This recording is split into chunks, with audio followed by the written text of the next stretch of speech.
Little Red Riding Hood. Once there was a little village maiden, the prettiest ever seen. Her mother was foolishly fond of her, and her grandmother likewise. The old woman made for her a little hood, which became the damsel so well that ever after she went by the name of Little Red Riding Hood.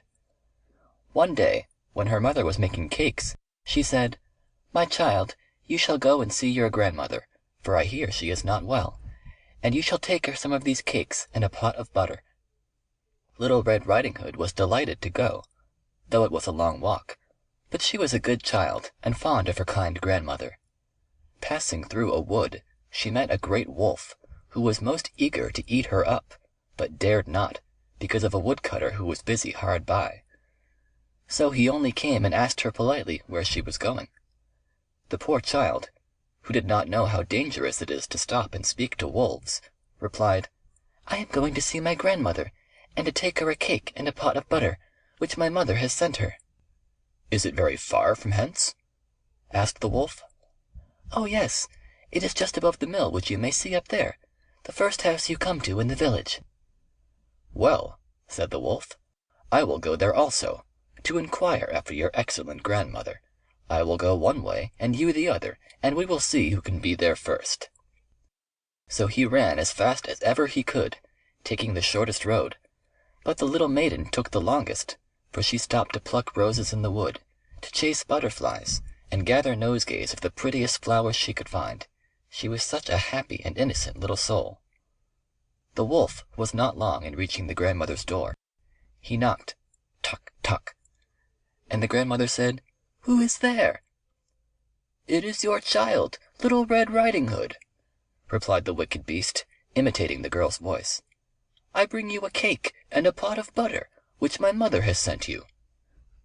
The grandmother, who was ill in her bed, said, "Very well, my dear, pull the string and the latch will open." The wolf pulled the string.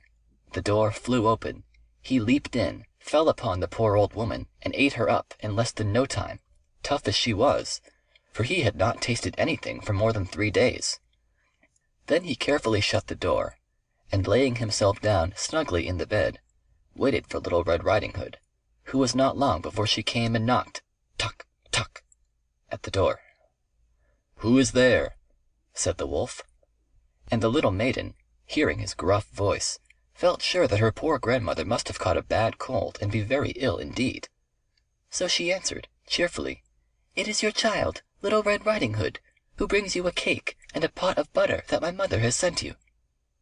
Then the wolf, softening his voice as much as he could, said, "Pull the string, and the latch will open." So Little Red Riding Hood pulled the string, and the door opened.